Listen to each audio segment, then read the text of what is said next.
নমস্কার বন্ধুরা, আজ আমি তোমাদের সঙ্গে শেয়ার করব ফ্রিজ সম্পর্কিত কয়েকটা টিপস। যে টিপসগুলো আমি নিজে ব্যবহার করি, ব্যবহার করলে এবং ভীষণ উপকার পাই, সেই উপকারটাই তোমাদের সঙ্গে শেয়ার করব। ফ্রিজের কি করলে পরে ফ্রিজের কারেন্ট কম পড়বে এবং ফ্রিজ সংক্রান্ত অনেকগুলো টিপস তোমাদের সঙ্গে শেয়ার করব। বারবার ফ্রিজ খুলতে হবে না। তো আমরা সেই টিপস নিয়েই আজকে নিশ্চয়ই তোমাদের ভালো লাগবে। আমরা মাছ মাংস একসাথে অনেকটা কিনে ফেলি, কিন্তু সেই মাছ মাংসটা যখন ফ্রিজে রাখি তখন এরকমভাবে বরফ জমে যায়। আর প্রত্যেক দিন যদি আমরা এত মাছ তো আমাদের একসাথে লাগে না, এরকম বরফ জমে যায়। আর প্রত্যেক দিন যদি এগুলোকে জল দিয়ে বার করতে থাকি, জল মেশাতে থাকি, তাহলে 4-6 পিস মাছ রান্না করতে পুরো মাছটাকে কিন্তু জলের মধ্যে রাখতে হয়। দেখো, আমি অনেকটা মাছ, তোমাদের দুরকম মাছ মাংস দেখাচ্ছি।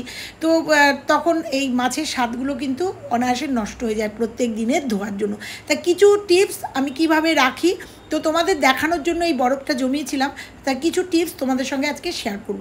তো তার জন্য নিয়েছি আমাদের যে তেলের প্যাকেট। আমরা সবাই আজকাল এই তেলের প্যাকেটগুলো ব্যবহার করি, সর্ষের তেল বলো, সাদা তেল বলো, এবং যে ম্যাগির প্যাকেটগুলো, সেই প্যাকেটগুলো ফেলে না দিয়ে সেই প্যাকেটগুলো সুন্দর করে কেটে নিয়ে সুন্দর করে মাছ মাংস কীভাবে সংরক্ষণ করব। আর ফ্রিজের অনেকটা কারেন্ট কম পড়বে, অনেকটা কাজ আমাদের সময় অনেকটা সেভ হবে, কাজ আমাদের সহজ হয়ে যাবে, সেই টিপস তোমাদের সঙ্গে আজকে শেয়ার করব। তো অনেকগুলো তেলের প্যাকেট আমি মুখগুলো দেখো এইভাবে কেটে নিয়ে এগুলোকে জাস্ট ব্যবহার করব। তো দেখো, আমি প্রথমে মাংস নিয়েছি, কারণ এতটা মাংস আমাদের লাগবে না, আমাদের দুজন মানুষ, সেই জন্য অর্ধেকটা মাংস আমি তুলে রাখবো আর অর্ধেকটা মাংস রান্না করব। সেই জন্য অর্ধেকটা মাংস কিভাবে তুলে রাখবো তোমরা দেখো। তো এইভাবে যদি অনেকটা মাংস হয়, তোমরা 2-3টে প্যাকেটে এরকম করে রাখতে পারো। তাতে প্রত্যেক দিনের যে মাংসটা একদিন অন্তর যে খাবে, সেইটুকু মাংসই কিন্তু বার করে তোমরা অনায়াসে সেটা ব্যবহার করতে পারো।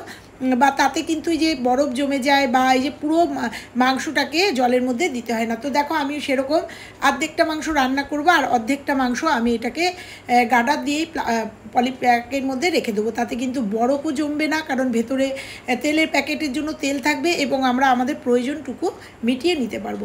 এরকমভাবে কিন্তু মাছের ক্ষেত্রেও আমরা তাই করব। অনেকটা মাছ দেখো, আমার যদি প্রত্যেক দিন 4 পিস বা 5 পিস 6 পিস মাছ লাগে, তখন এই পুরো মাছটা কিন্তু আমরা জলে দেবো না। আমরা এখান থেকে 4 পিস মাছ একটা প্যাকেটের মধ্যে রাখবো। আজকের দিনে 4 পিস মাছ, এরকম 4 পিস 5 পিস করে আলাদা করে আমি আলাদা প্যাকেটে রেখে দেবো। তাতে আমার প্রত্যেক দিন বার করে প্রত্যেক দিনের মাছ ব্যবহার করতে কিন্তু সুবিধা হবে এবং পুরো মাছটা কিন্তু আমাদের জলে দিতে হবে না। তো দেখো, আমি এই 4 পিস মাছ এখানে রাখলাম, কারণ আমি যেদিনকে রান্না করব মাছ আমাদের 4 পিস করেই লাগে, কারণ দুজন মানুষ দুবেলায় 4 পিস। তোমাদের 6 পিস 8 পিস যার যেটা লাগে, এরকমভাবে আলাদা প্লাস্টিকে রেখে এরকম গার্ডার দিয়ে রাখবে এবং যখন এটা দরকার হবে জাস্ট এই প্লাস্টিকটা বার করলেই কিন্তু আমি মাছটা পেয়ে যাব। সেরকমই যদি ডিম থাকে, ডিমটা আলাদা প্লাস্টিকে রাখবে। তারপরে মাছের মাথা, কারণ আমরা মাছের মাথা কিন্তু মাছের সঙ্গে রান্না করি না, অনেক সময় মাছের মাথা অন্য কিছু দিয়ে রান্না করি, যেমন ইলিশ মাছের মাথা কচুর শাক দিয়ে বা এই ধরনের মাথা মুড়িঘণ্ট বা ডাল দিয়ে করি। সেক্ষেত্রে আমি মাথা দুটোও কিন্তু আলাদা রাখবো। যেহেতু আমার বরফ জমে গেছে, তাই তোমাদের দেখাতে একটু অসুবিধা হচ্ছে, কিন্তু তোমরা বাজার থেকে মাছ নিয়ে এসেই এইরকমভাবে সংরক্ষণ করবে। দেখো, আমি মাথা দুটো আলাদা একটা প্যাকেটে রাখবো। তাই মাথা দুটো যেদিনকে ব্যবহার করব, মানে রান্না করব, সেদিনকে কিন্তু এই প্লাস্টিকটা বার করলেই আমার হয়ে যাবে। তাতে কিন্তু অন্য মাছের সাথে লাগবে না এবং এই প্লাস্টিকটা কিন্তু বরফ হবে না, সুন্দরভাবে আমি কিন্তু বার করে রান্না করতেই পারবো। এইভাবে আমি টুকরো করে 2 দিন 3 দিন 4 দিনের মাছ আলাদা করে প্লাস্টিকে মাছ মাংস সব এইভাবে সংরক্ষণ করব। এইভাবে রেখে দেবো। রেখে দিলে কিন্তু আমাদের অনেকটা সুবিধা হবে, পুরো মাছটা কিন্তু আমাদের জলে দিতে হবে না। দেখো, এই মাছটাও কিন্তু আমার বরফে হয়ে গেছে। এই মাছটাও আমি বাইরে রাখবো কিছুক্ষণ। এই 4 পিস মাছ রাখবো আজকে রান্নার জন্য, আর বাদ বাকিটা কিন্তু আমি প্যাকেটের মধ্যে ঢুকিয়ে দেবো এবং এইভাবে কিন্তু আমি রেখে দেবো। তাতে কিন্তু পরবর্তীতে আমার ভীষণ সুবিধা হবে। এইবার এগুলো কিভাবে রাখবো, এইবার বড় একটা কন্টেনার নিয়ে নেবো। সেই কন্টেনারে কিন্তু আমার এই প্লাস্টিকের যেগুলো রাখলাম মাছ মাংসগুলো, সেগুলো সুন্দরভাবেই প্লাস্টিকের এই কন্টেনারটার মধ্যে রেখে দেবো, রেখে ডিপে ঢুকিয়ে দেবো। তাতে আমার যখন যেটা দরকার হবে সেটা কিন্তু আমি বার করে ব্যবহার করে নিতে পারবো। আর একটা কথা, তোমরা কিন্তু এই কন্টেনার ছাড়াও কিন্তু জাস্ট এটা কিন্তু একটা পলিপ্যাকের মধ্যেও কিন্তু ডিপে রাখতে পারো, সেক্ষেত্রেও কিন্তু সুন্দরভাবে থাকবে। তো দেখো এর মধ্যে ঢুকিয়ে দিয়ে আমি সোজা চলে যাব ফ্রিজে। ফ্রিজে আমি একবার খুলবো, খুলে এটাকে দেখো আমি ডিপ ফ্রিজের মধ্যে ঢুকিয়ে দেবো, ঢুকিয়ে নিশ্চিন্ত মনে আমি এটাকে রেখে দেবো এবং যখন যেটা লাগবে সেটা বার করে নেবো। চলে যাব পরের টিপসে। বাজার থেকে এরকম সবজি প্লাস্টিকে করে আসে, সেই প্লাস্টিক শুদ্ধ কিন্তু আমরা ঢুকিয়ে দেবো না। দেখো ঢুকিয়ে দেওয়ার প্লাস্টিক শুদ্ধ রাখার ফলস্বরূপ দেখো আমার গাজরগুলো একদম পচে গেছে। এই প্লাস্টিকে এইভাবে যদি ফ্রিজে রাখি এরকমভাবে জিনিস নষ্ট হয়। তাই তোমাদের আজকে এই সবজি রাখার সংরক্ষণ করারও একটা দুর্দান্ত টিপস তোমাদের সঙ্গে শেয়ার করব, এবং যাতে প্রত্যেক মুহূর্ত ফ্রিজ না খুলতে হয়, বারবার ফ্রিজ না খুলতে হয়, কারণ যখন যেটা দরকার হয় তখন সেটা খুললে পরে ফ্রিজে কিন্তু অনেক সময় কারেন্ট বেশি পড়ে। তো সেটা আজকে তোমাদের কিভাবে এগুলো সংরক্ষণ করব। দেখো টাটকা সবজি সব, এগুলোকে আরও সুন্দরভাবে 10-12 দিনের জন্য রাখবো। প্রচুর সবজি আমার ঘরে, সেগুলোকে কিভাবে রাখবো। দেখো উচ্ছে, ক্যাপসিকাম, মুসাম্বি লেবু, এগুলোকে কিভাবে রাখবো। অবশ্যই প্লাস্টিকে কিন্তু রাখা যাবে না। এই প্লাস্টিকে এই বিনস দেখতে পাচ্ছ, এগুলো যদি প্লাস্টিক থেকে না বার করে রাখা যায়, প্লাস্টিক ঘেমে গিয়ে পুরো পচে যাবে। 2-3 দিনের মধ্যে কিন্তু সমস্ত সবজি পচে যাবে। সেক্ষেত্রে তার সাথে তোমাদের আদা রসুনও দেখাবো। প্রথমে দেখাই যে কুমড়ো যখন আমরা ফ্রিজে রাখবো, প্রথমত রোদ দিয়ে রাখতে পারি। যদি না বর্ষাকালে কুমড়ো যদি সংরক্ষণ করতে হয়, তাহলে প্রথমে মনে রাখতে হবে কুমড়োর যে বুকটা আছে, বুকের যে বীজের জায়গাটা আছে, সেটা সুন্দর করে একদম ভালো করে সুন্দর করে কেটে বাদ দিয়ে দিতে হবে। এই অংশটা থাকলে কিন্তু কুমড়ো বেশি দিন থাকে না, পচে যায়। প্রথমত এই জায়গাটা ফেলে দিতে হবে, তারপরে তোমরা এটা পেপার দিয়েও জড়িয়ে রাখতে পারো, এমনিও রাখতে পারো। দেখো কুমড়োটা এইভাবে রাখলে কিন্তু অনেক দিন পর্যন্ত কুমড়োটা ফ্রিজে থাকবে। এবার চলো দেখাচ্ছি। আমি একটা লেগিংস নিয়ে নিয়েছি। আমাদের অনেকের বাড়িতেই যারা পুরনো লেগিংস পরো, সেই একটা পুরনো লেগিংস নিয়ে নিয়েছি। সেই লেগিংসটা আমি নিচ থেকে দুটো পায়ের জায়গা থেকে কেটে নেবো। এরকমভাবে তোমরা 2-3টে টুকরো করে নিতেই পারো। আর এই লেগিংসের কাপড়টা অনেক সময় একটু গেঞ্জি টাইপের হয়, তো সেই কাপড়ের থেকে দেখো পায়ের দিক থেকে 2টো টুকরো আমি কেটে নেবো। আর এই টুকরোর মধ্যে আমি আমার এই সবজিগুলো সংরক্ষণ করব, যাতে এই সবজিগুলো অনেক দিন পর্যন্ত টাটকা থাকে, ঘেমে যাবে না। আর ঘামলে পরেও এই গেঞ্জি টাইপের যে লেগিংসের যে কাপড়টা, সেটা কিন্তু অনায়াসে সেই জলটাকে সোপ করে নেবে। তো কিভাবে সবটা সেভ করব, কিভাবে আমি ফ্রিজে সমস্ত জিনিসগুলো সুন্দরভাবে টাটকা করে অনেক দিনের জন্য রাখবো, সেই টিপস তোমাদের সঙ্গে শেয়ার করব। এরকম সংরক্ষণের প্রচুর টিপস আমার ভিডিওতে আছে, আমার চ্যানেলে আছে। তো দেখো দুটো পায়ের দিকটা কেটে নিলাম, কেটে উল্টে নেব। উল্টে নিয়ে জাস্ট একটা গার্ডার লাগিয়ে নেবো, মুখটাকে আটকে নেবো, একটা গার্ডার লাগিয়ে নেবো। গার্ডার লাগিয়ে এটাকে উল্টে নেব। উল্টে নিয়ে এটার মধ্যে কিন্তু আমরা অনেক কিছু রাখতে পারি, অনেক সবজি রাখতে পারি। এরকমভাবেই আর একটা পাও আমি এরকম গার্ডার দিয়ে আটকে উল্টে নেব। তোমরা চাইলে আরও 2-3টে টুকরো করে নিতে পারো। আমি ভিডিওটা বড় না করে আমি ছোট করে তোমাদের দেখাচ্ছি। তো দেখো এরকমভাবে যদি, এগুলো কিন্তু দীর্ঘদিন আমরা ব্যবহার করতে পারবো, এগুলো কিন্তু একদিনের জন্য না। এরকম যদি তৈরি করে নাও, তাহলে তোমরা দীর্ঘদিন এই জিনিসগুলো ব্যবহার করতে পারো। তো দেখো এরকমভাবে উল্টে নিলাম। উল্টে নেওয়ার পর এর মধ্যে আমি যে কোনো সবজি কিন্তু অনায়াসে রেখে দিলে কিন্তু অনেক দিন পর্যন্ত টাটকা থাকবে। তো দেখো এর মধ্যে আমি টমেটো বলো, তারপরে মুসাম্বি বলো, এর মধ্যে কিন্তু অনায়াসে আমি ঢুকিয়ে দিতে পারি। আর এটা যদিও একটু গেঞ্জি টাইপের, এটা যত দেবে তত অনেকটা এঁটে যাবে। এই সব লেবুগুলো কিন্তু আমার এই লেগিংসের এই পাটার মধ্যে সমস্ত লেবুগুলো এঁটে যাবে। তোমরা দেখো সব ঢুকিয়ে দেবো। আর এটার মুখটা কিন্তু আমি এ পাশটা কিন্তু গার্ডার দিয়ে আটকাবো না, এটা মুড়িয়ে রেখে দেবো, যাতে একটু হাওয়া বাতাস চলাচল করতে পারে। এবার আর একটা পানি নিয়েছি, এখানে আমি বিনসগুলো রাখবো, কারণ বিনসগুলোতেও কিন্তু অনেক সময় প্লাস্টিকে রাখলে জলের একটা মানে জলে হয়।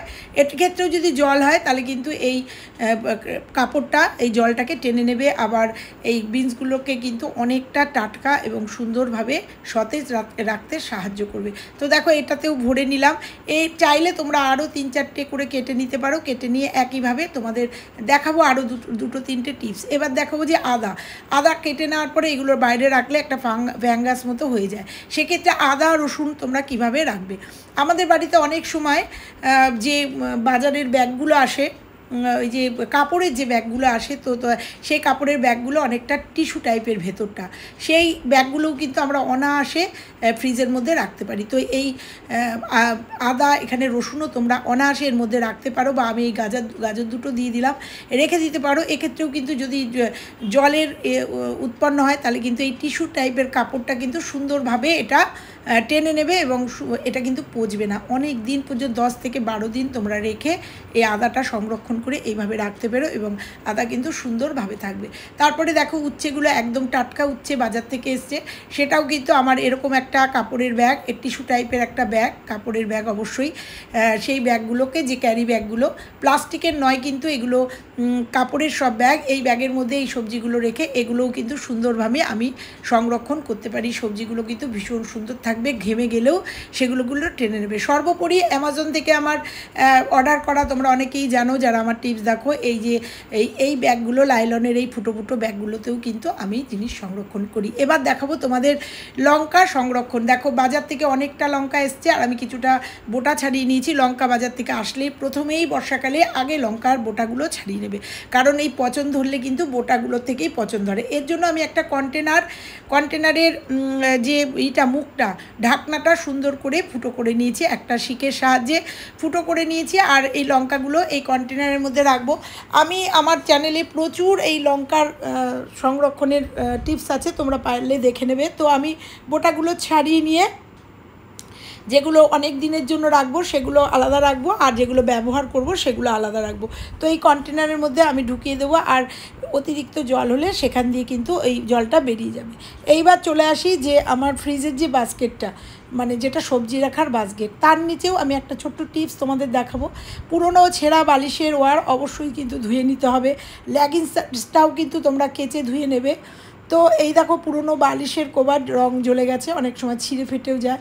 সেই বালিশের ওয়ারটা যদি এখানে সুন্দর করে কেচে পেতে নিয়ে শুকিয়ে নিয়ে তারপরে যদি আমি এই সমস্ত যেগুলোতে ভরলাম সেই সবজিগুলোর ব্যাগগুলো যদি এর মধ্যে সুন্দর করে রাখি, প্রথমে আমি যে শক্ত শক্ত সবজিগুলো, মানে যেগুলো ভরেছি আমি ব্যাগের মধ্যে, সেই সবজির ব্যাগগুলো একদম নিচের দিকে রাখবো। তো দেখো আস্তে আস্তে নিচের দিকে রাখবো সেগুলো, আর ওপরের দিকে আমি নরম যে সবজিগুলো সেগুলো, মানে যেগুলো আলগা রাখবো সেগুলো রাখবো। আর এক্ষেত্রেও যদি ঘেমে জল জমে যায় সেক্ষেত্রে কিন্তু তোমরা নিচে দেখলে যে যে বালিশের ওয়ারের টুকরোটা দিয়েছি ওটাতে কিন্তু সমস্ত জলটা অ্যাবজর্ব করে নেবে। অতএব সবজিগুলো কিন্তু টাটকা থাকবে। ক্যাপসিকামগুলো, পেঁপেগুলো একদম ওপরে দিয়েছি, কারণ এগুলো নিচে থাকলে চাপা পড়ে ঘেমে নষ্ট হয়ে যাবে।